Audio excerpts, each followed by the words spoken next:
Bonjour à tous, c'est la question que tout le monde se pose. Les jours de la transition malienne sont-ils comptés? Eh bien, on en débat dans Confrontation. Je reçois Abdou Semar, journaliste d'investigation, rédacteur en chef d'Algérie Part, et Drissa Meminta, blogueur malien, activiste malien très actif sur les réseaux sociaux. Abdou Semar et Driss Meminta, merci d'avoir accepté mon invitation pour cette première de Confrontation. Merci beaucoup.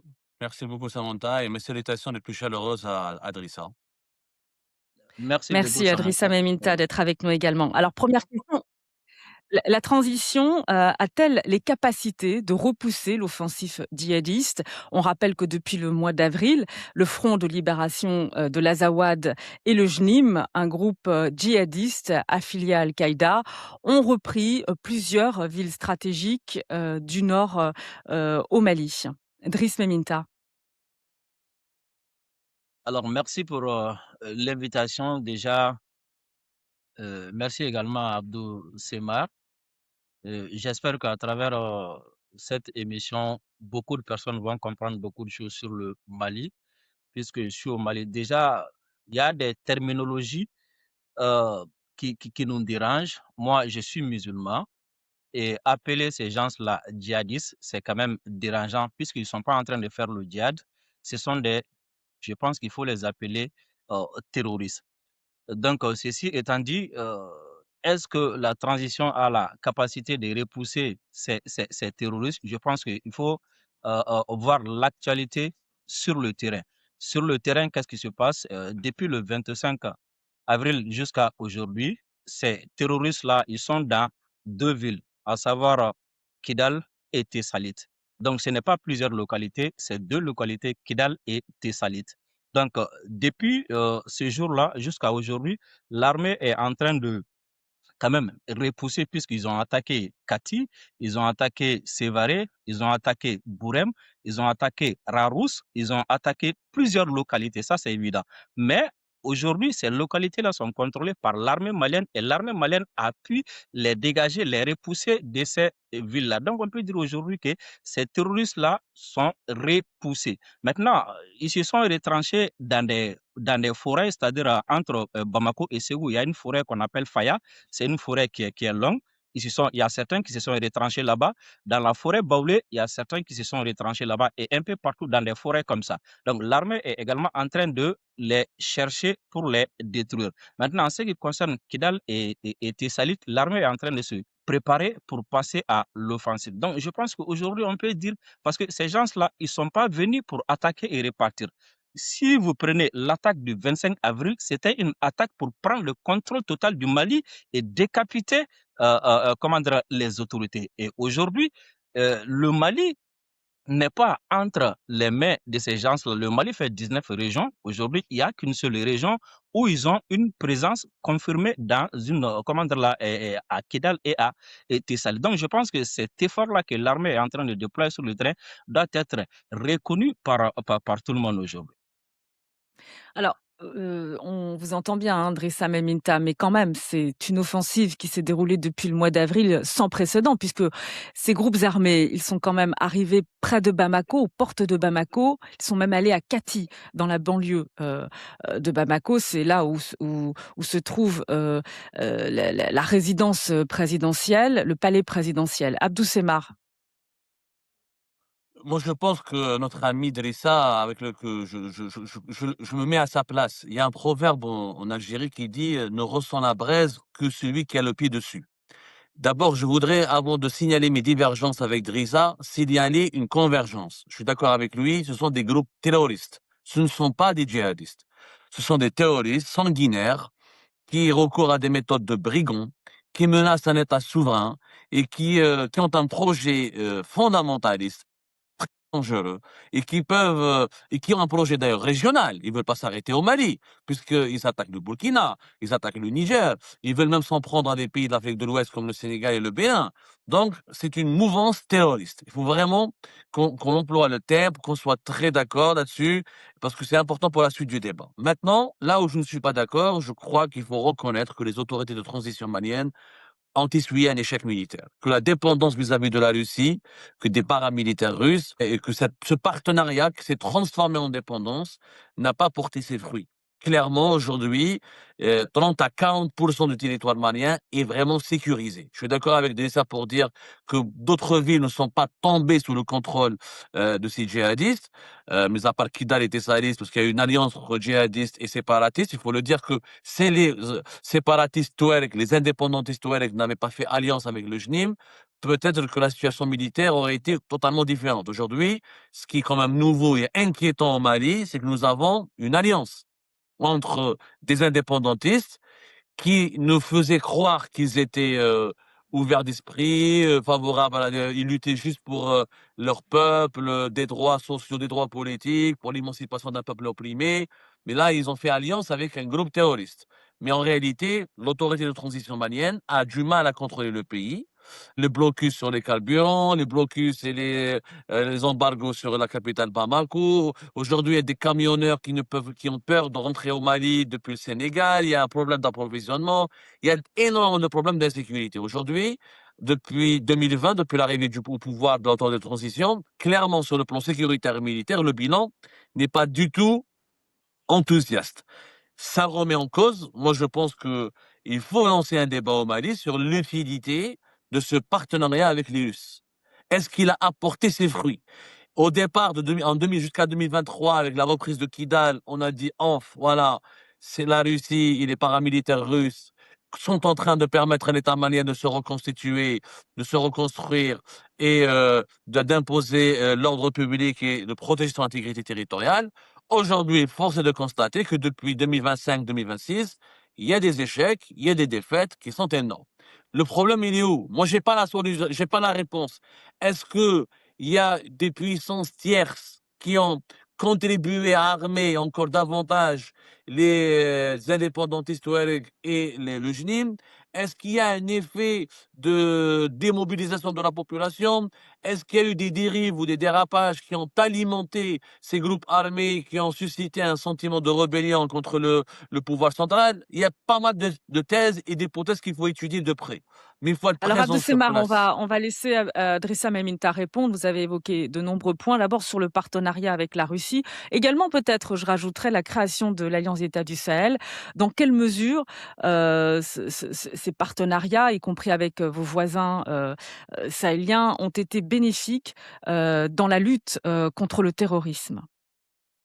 Je comprends le frère Abdou Semar parce que quand on est à l'extérieur du Mali, forcément, c'est comme ça qu'on va voir les choses. En 2012, cette même coalition entre les soi-disant rebelles et les terroristes ont pris plus de 75% du Mali en 3 jours, avec Kidal, Gao, Tombouctou, Menaka, ils sont arrivés jusqu'à Kona en 2012. Ces villes-là ont été prises et contrôlées par par cette coalition terroriste et rebelle. Et pendant 8 mois.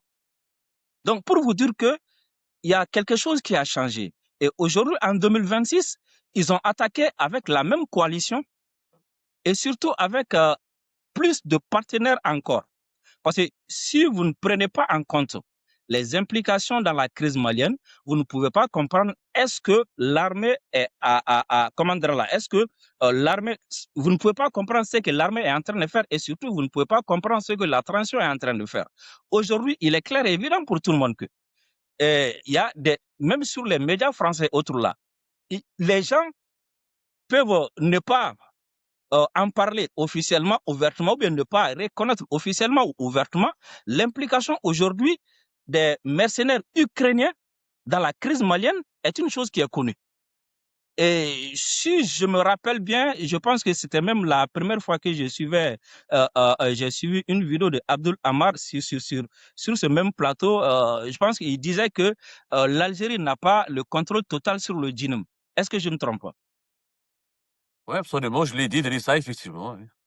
Voilà. Donc, dire que l'Algérie n'a pas le contrôle total sur le GNIM, ça veut dire que l'Algérie a un contrôle à minima sur le GNIM quand même. Donc, il y a l'implication également de l'Algérie qui est là. Il y a l'implication également de la France qui n'est pas caché aujourd'hui. L'élément que l'élément que la station RTL a passé, la réponse du ministère des Armées français là quand même est poignante. Elle dit si des Ukrainiens qui étaient dans la Légion étrangère se retrouvent aujourd'hui à soutenir l'Ukraine quelque part et qu'eux, ils n'ont pas de problème. Donc en 2012, des militaires, en 2012, les militaires ukrainiens n'étaient pas impliqués dans la crise malienne. Et en 2012, je ne pense pas que l'Algérie avait autant soutenu ces gens-là comme aujourd'hui. Le Mali est attaqué par une multitude de forces et de puissances étrangères. Et voir la réaction de l'armée... Juste, Drissa Meminta, peut-être qu'aussi, il faut donner des éléments de compréhension aussi, lorsque vous évoquez d'anciens légionnaires ukrainiens. En fait, la position française, elle a été claire. Il s'agit de dire, effectivement, la position française fait référence à une extension de la guerre entre l'Ukraine et la Russie sur le territoire africain. Et ça n'implique pas forcément la France. Ça ne veut pas dire que la France est impliquée. Il faut quand même rappeler, c'est factuel aussi. Et je tiens absolument à le rappeler, Drissa Meminta, vous allez réagir. Il faut rappeler que la France, elle est quand même intervenue en 2012. Souvenez-vous, vous étiez au Mali certainement. Et elle est intervenue avec des soldats tchadiens. Les militaires français ont combattu aux côtés des soldats tchadiens, ont combattu les terroristes et ont permis au Mali de rétablir son intégrité territoriale. Ça, c'est factuel, il faut aussi le rappeler. Moi, je me réfère toujours sur des journalistes français ou des officiels français pour étayer des faits. En 2012, RFI qui a accompagné les militaires français au Mali, il y a l'ex-chef de rédaction de la RFI qui a dit que la France a menti en 2012 en venant au Mali et que les terroristes n'avaient ni la capacité ni l'intention de venir à Bamako. Donc, ça veut dire que l'arrivée de la France en 2012 au Mali était autre chose qu'une intervention pour soutenir le Mali. Là-dessus, Abdou Semar, réagissez. Voilà. Alors, je suis en partie d'accord avec Drissa. Je pense pas qu'on peut disculper totalement la France. Il faut savoir que les groupes djihadistes, terroristes, pas djihadistes, ont aussi prospéré sur la présence militaire française. C'est vrai que la présence militaire française n'a pas permis pour autant de neutraliser ou de démanteler ces groupes islamistes terroristes. En 2013, l'opération Barkhane a effectivement sauvé l'État malien, mais elle l'a sauvé, mais elle l'a mis dans quel état? Et cette présence française, jusqu'à 2020, elle a attisé des groupes terroristes. Elle a justifié le combat islamiste. C'est que beaucoup de groupes armés islamistes ont utilisé la présence française au Sahel pour dire aux populations locales, les Français payent vos richesses. Il y a une partie de la propagande, c'est sûr, tout n'est pas de la vérité. Il y a beaucoup de mensonges, mais un mensonge qui a servi la vérité des islamistes terroristes et qui ont recruté des populations locales, qui ont embrigadé pour renflouer les rangs et pour renforcer les rangs des groupes terroristes. La France n'a pas, aujourd'hui, on peut pas dire que l'échec incombe uniquement aux Russes. Les Français non plus n'ont rien fait. Les Français non plus, ils n'ont pas pu réussir. Sur cette question de la lutte contre le terrorisme au Sahel, c'est 3 millions de kilomètres carrés, Drissa Meminta. Que ce soit la réponse russe, la réponse française, on voit qu'il y a de toute façon une inefficacité. Et peut-être qu'il faut changer de stratégie aussi sécuritaire et peut-être avoir une stratégie plus globale, internationale. Je pense que ce n'est pas une question de Russes. C'est une question de soutien aux terroristes. Ceux qui sont derrière les terroristes, tant qu'eux ne sont pas combattus pour qu'ils arrêtent, la situation va se complexifier davantage. Mais revenons, Drissa Meminta, moi je voudrais que vous répondiez sur justement la stratégie stratégie sécuritaire adoptée par Bamako, qui a misé sur le partenariat avec la Russie. On peut considérer que c'est son droit, mais aujourd'hui le bilan, avouez quand même que c'est un bilan très mitigé et que les promesses faites par Assimi Goïta, le président de la transition, dès sa prise de pouvoir, ne sont pas aujourd'hui tenues, vu la situation. Est-ce que... Sur le plan sécuritaire, Assimi n'a jamais promis à quelqu'un qui va débarrasser le Mali des terroristes en 2 ans ou 3 ans. Assimi a toujours dit, je répète, si vous voulez que nous nous battons contre ces gens-là, si vous voulez que nous faisons ce combat-là, eh bien, ce combat va demander beaucoup de sacrifices. Si on commence, il n'y a plus de retour. C'est ce que Assimi a dit aux Maliens. Il n'a pas dit les Russes vont venir, ils vont tout nettoyer en 2 ou 3 jours. Assimi n'a jamais dit ça. Maintenant, sur le terrain, il y a ce que les gens disent, il y a ce que les gens ne disent pas, et il y a ce que les gens tentent de faire croire également. Parlons du blocus. Qu'est-ce qui se passe? Il y a bien sûr des tentatives de blocus sur Bamako. C'est-à-dire, si vous êtes à Bamako, il y Ça a coupe la beaucoup, voie hein. qui va à Ségou, il y a la voie qui va à Koulikoro, il y a la voie qui va en Guinée, et il y a la voie qui va au Sénégal. Sur la voie qui va à Ségou, sur cette voie-là, les gens sont en train de partir et revenir. Comme je vous le disais, il y a une forêt qu'on appelle Faya. Mhm. Les terroristes ont fui pour aller se retrancher là-bas. Et l'armée est en train de les combattre. De temps en temps, ils sortent du forêt pour venir tirer sur les bus qui passent. Et une fois que l'armée arrive, ils fuient. Sur la voie qui mène également au Sénégal, c'est-à-dire en passant par les Kolokani et autres là, il y a la forêt qu'on appelle la forêt Baoulé. Et là-bas également, les terroristes se sont retranchés là-bas. L'armée est en train de les combattre. Les gens passent chaque jour, les gens vont et reviennent. Les terroristes, lorsque l'armée revient ou bien lorsque les gens passent, les terroristes peuvent surgir de la forêt, tirer Alors, sur quelques bus. Une fois qu'ils entendent l'armée venir, ils reculent. C'est pareil sur toutes alors les Drissa Memingkel, autres juste une routes. précision, j'ai juste une question. Ça concerne Je ne sais pas si l'accord ma connexion est bonne. que les Vous m'entendez? paramilitaires russes ont passé avec les groupes armés à Kidal. Pourquoi cet accord finalement? Ils avaient le choix, ils n'avaient pas le choix? Vous parlez de quel accord? L'accord passé avec les groupes armés, entre les groupes armés et les paramilitaires russes pour leur permettre justement d'évacuer Kidal.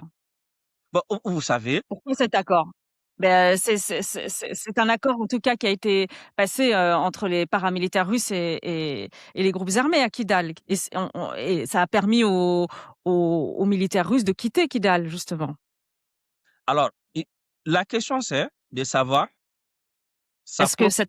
pourquoi cet accord? Est-ce que cet accord a vraiment eu lieu? Vous Je vais démentez répondre. cet accord et pourquoi? Aujourd'hui, où sont Est-ce qu'il y a eu un les deal militaires entre russes justement les et paramilitaires russes les et militaires maliens? les groupes armés? C'est Ils ça sont ma à question. Aguelhok.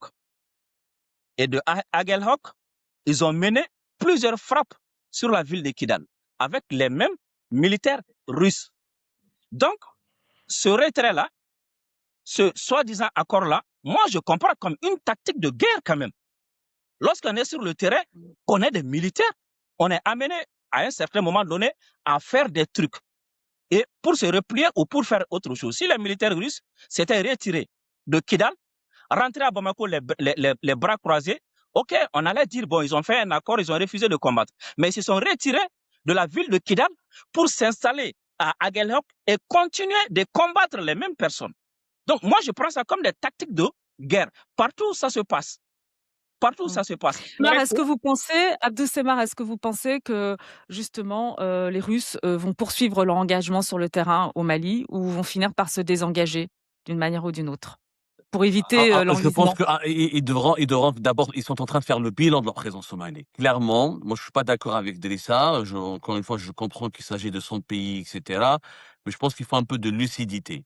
Euh, Au-delà des paramètres techniques qui ont été évoqués par notre ami Drissa, forêt ou pas forêt, les groupes, le JNIM, après une puissance importante ces dernières années, et la participation militaire russe n'a pas permis à l'État malien de recouvrir sa sécurité nationale ou son intégrité territoriale. Drissa a dit tout à l'heure que Assimi Goïta n'a pas promis de se débarrasser des groupes terroristes en 1 année, 2 ans, sauf que voilà, ça fait 6 ans. C'est la 6e année de la transition malienne, de l'autorité de transition. On n'est pas au bout de 3 ans, en 6 ans, en 6 ans.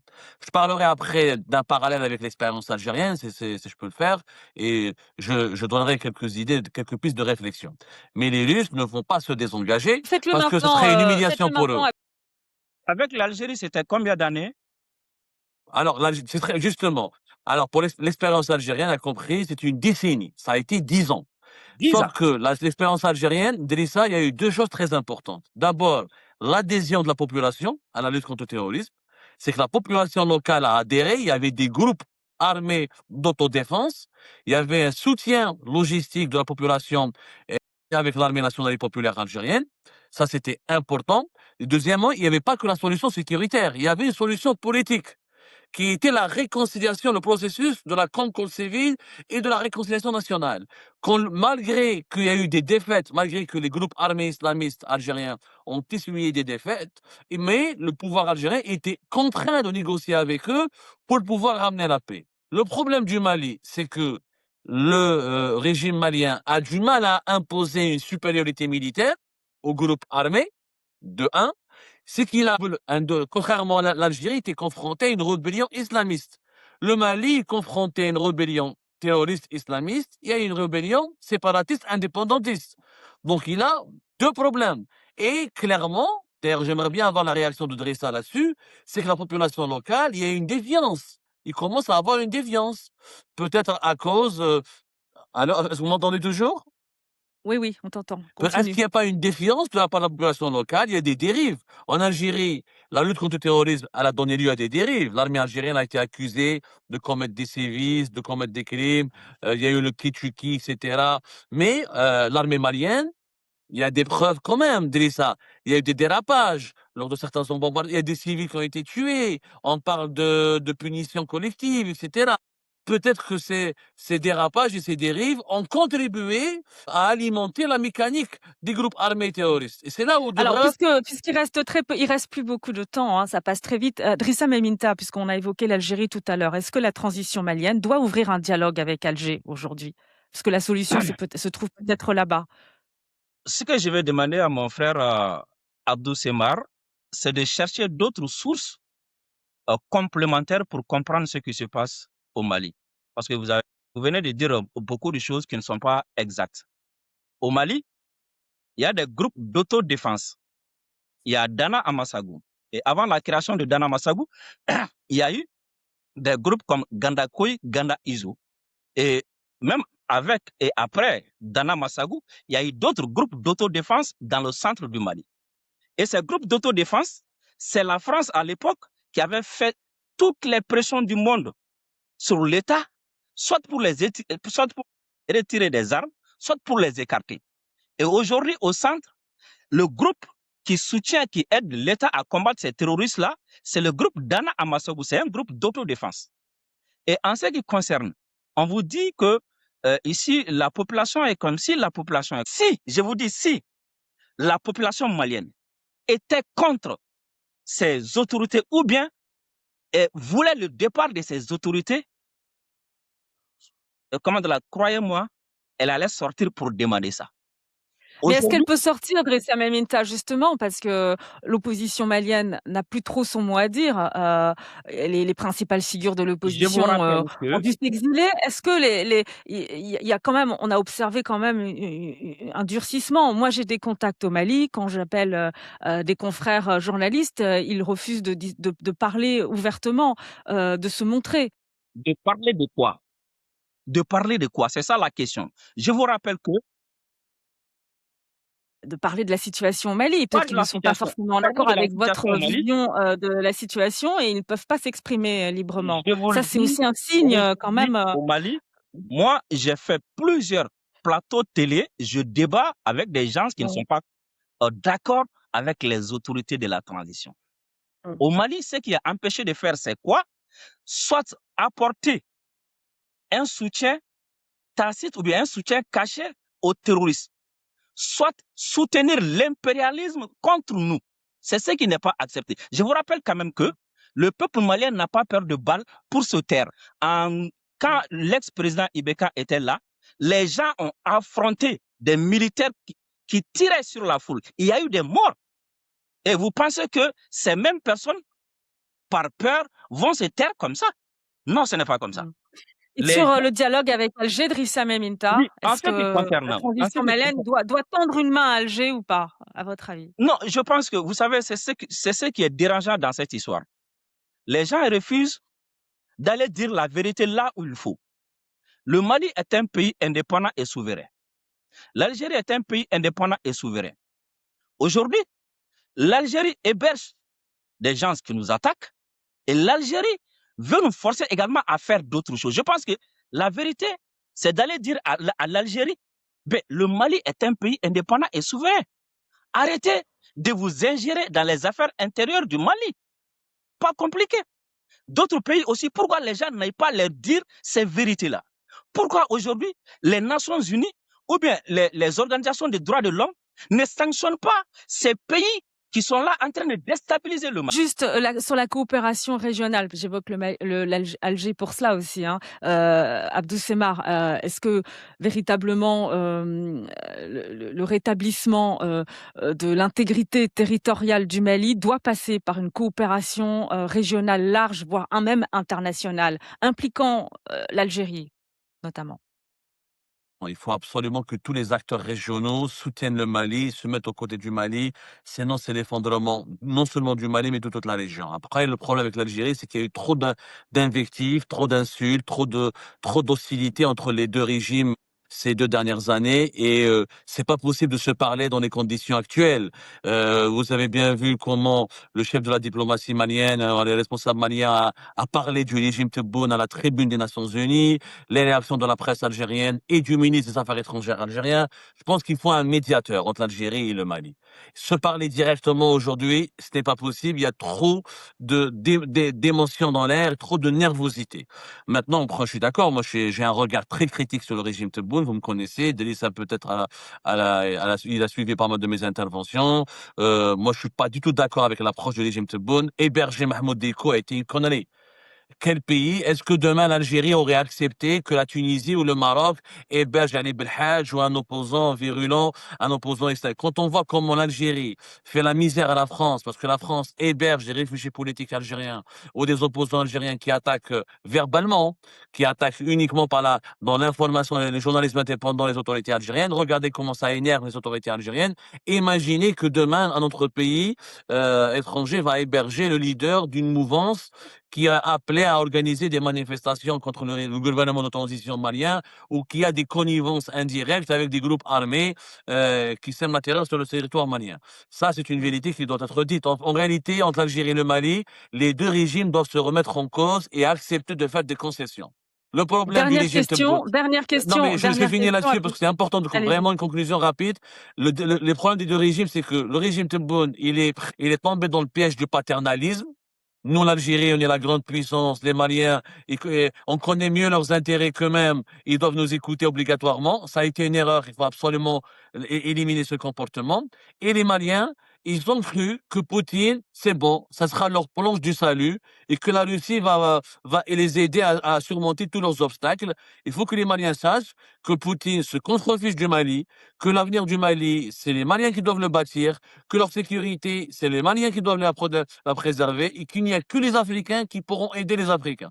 Les Russes, les Turcs, les Émiratis, les Français, ils se contrefichent tous. L'impérialisme n'est pas uniquement français ou occidental, Delissa. Il peut être chinois, il peut être émirati, qatari, et il peut être aussi russe. Et ça, les Maliens, ils doivent adopter leur vigilance. Drissa Meminta, vous allez répondre. Et puis j'ai une dernière question qui concerne Assimi Goïta, le président de la transition. Est-ce que c'est lui le problème au Mali? Si on peut considérer que c'est un problème, mais par là, je veux dire, est-ce qu'il doit se maintenir au pouvoir, ou il doit préparer justement son départ pour permettre au Mali de renouer avec la stabilité sécuritaire? Drissa Meminta. Euh, Vous n'appréciez pas ma question, j'en suis certaine. Mais non, je vais répondre à cette question. La crise, elle dure depuis 2012. Assimi n'était pas là. Le Mali a été divisé en deux. Assimi n'était pas là. Le JINIM a été créé en 2017. Assimi n'était pas là. Le MNLA, avant MNLA et d'autres, depuis 1961, ça continue Assimi, c'était pas Assimi. Donc dire aujourd'hui que le départ de Assimi va changer quoi que ce soit, ce n'est pas vrai. Le problème, c'est le terrorisme et les implications extérieures.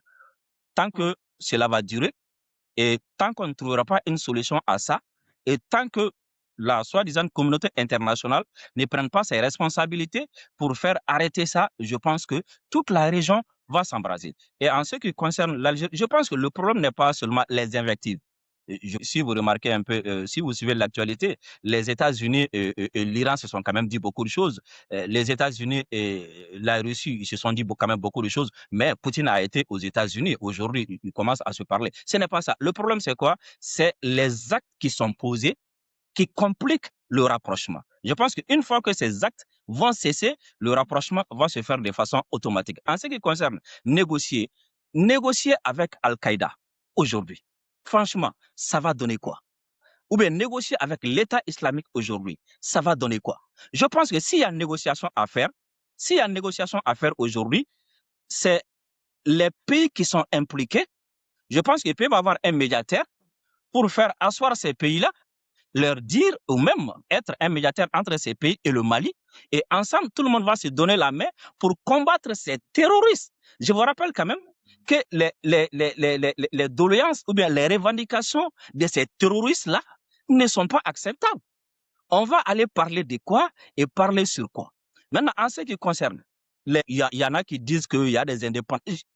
Je vous fais la révélation que le djinnim qui est dirigé par Yad Agali est le cousin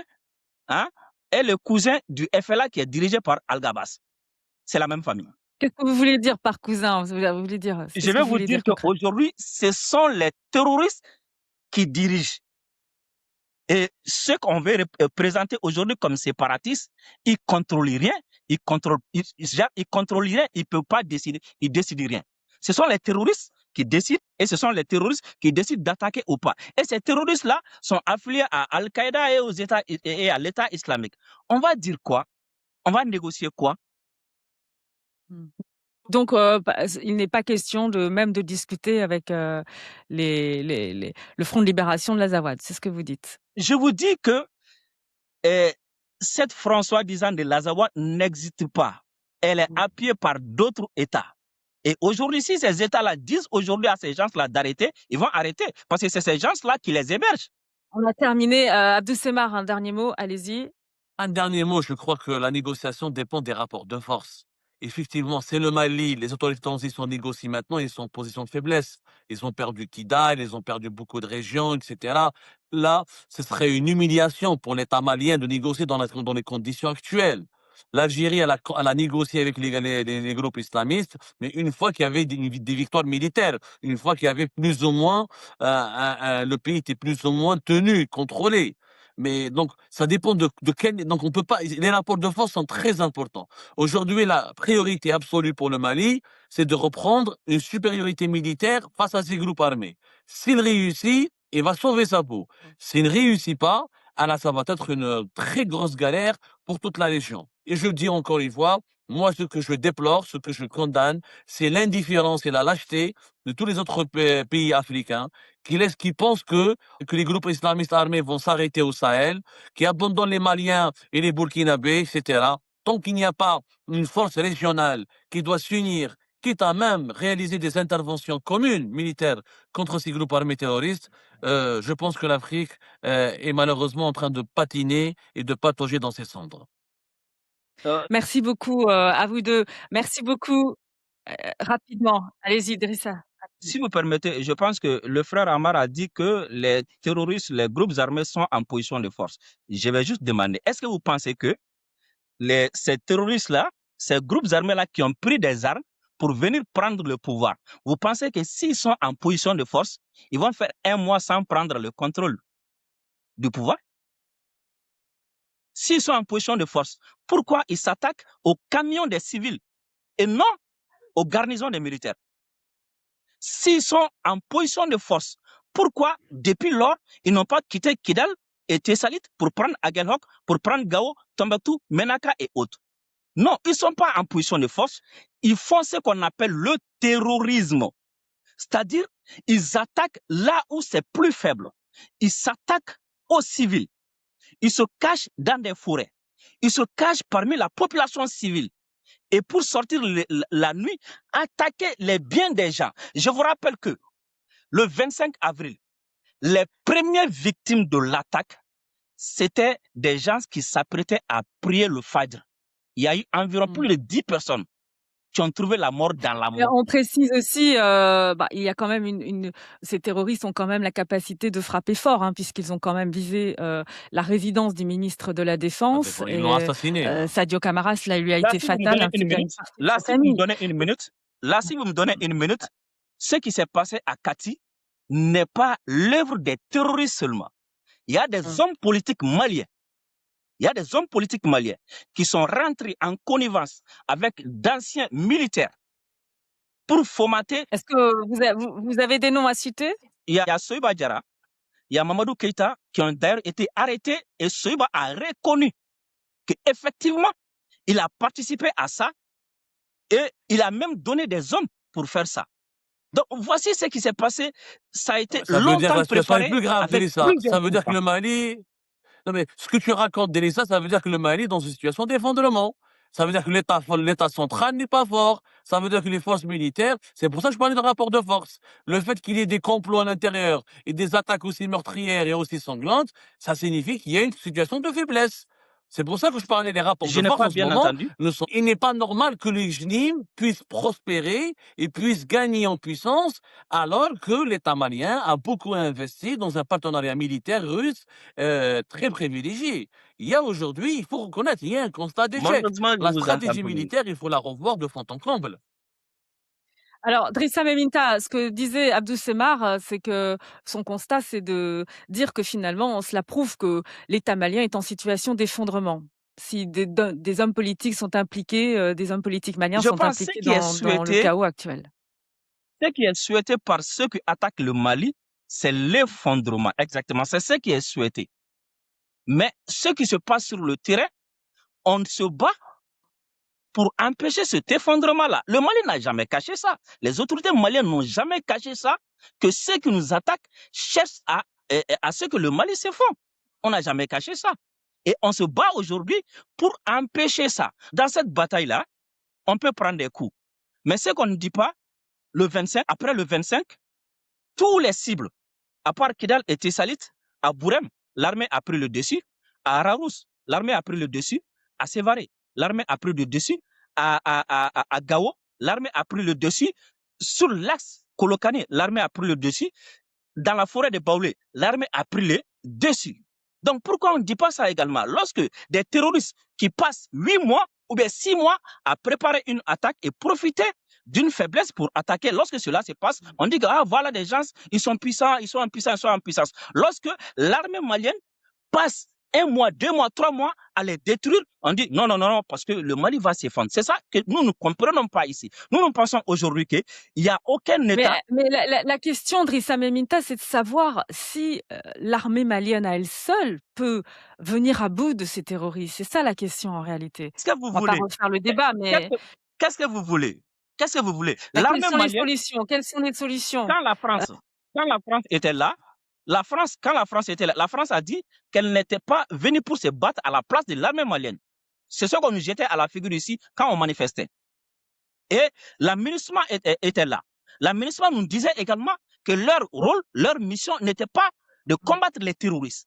Et c'est comme ça que ces gens-là sont partis. Aujourd'hui, c'est la Russie qui Est-ce accepte. que la solution, elle n'est pas africaine, justement? D'où ma question de tendre la main à Alger, mais pas seulement Alger. Il y a aussi d'autres partenaires en Afrique de l'Ouest et peut-être au-delà même qui seraient Si seulement susceptibles de proposer, je veux dire, une coopération sécuritaire globale dans cette région. Si seulement si les Africains pouvaient comprendre que cette solution peut exister. Et si seulement si les dirigeants ouest-africains pouvaient comprendre cela. Mais malheureusement, ils ne comprennent pas cela. Les pays, et surtout, tout le monde sait aujourd'hui quel est le niveau d'investissement, à quel niveau la France s'emploie à faire chuter le régime ou bien à faire chuter le Mali. Vous avez des... Mais est-ce que, Drissa Meminta, je vais laisser Abdou Est-ce Semar que je peux répondre avoir et puis juste on va conclure. le dernier Mais mot sur parce que je dois cette vraiment question-là, partir. véritablement, c'est important ce que je vais dire. c'est une analyse qui C'est tient la très route quand important on ce voit que le je vais dire, Niger, s'il quand vous on plaît. voit le Burkina Faso, justement, Juste 30 aujourd'hui, secondes. Juste 30 passer secondes. des accords avec Alger et s'ouvrir, je veux dire, dans le cadre de projets d'intégration aussi qui sont très importants dans la région. Abdou Semar, allez-y. Oui, la stratégie malienne, encore une fois, de privilégier uniquement la logique sécuritaire et le partenariat avec la Russie, elle cause problème. Oui, elle cause problème. Alors, est-ce qu'il faudrait peut-être pas aussi avoir des rapports harmonieux avec les autres pays africains avant de demander leur aide ou de les juger, de leur faire un procès d'intention? Ça, c'est un débat. Mais c'est comme Drissa nous dit qu'il y a des victoires de l'armée malienne, mais qui ne sont pas médiatisées. Il faut se poser la question pourquoi? Peut-être parce qu'il n'y a pas des journalistes libres au Mali, parce que peut-être l'appareil médiatique du pays ne fonctionne pas comme il se doit. C'est aussi la marque d'une défaillance. C'est vraiment l'armée malienne. Moi, j'aurais aimé le médiatiser. Moi, je suis prêt. Moi, si on m'envoie des informations prouvées, détaillées, fiables, que l'armée malienne est en train d'enchaîner les victoires et qu'elle résiste vaillamment, moi, j'étais prêt à le médiatiser. Mais s'il n'y a pas d'accès à l'information, aussi, ça pose la question du mode de gestion du pays. En tout cas, la solution, pour juste pas terminer, parce que malheureusement mon temps est écourté un peu, je suis un peu pris par le temps. La solution est régionale.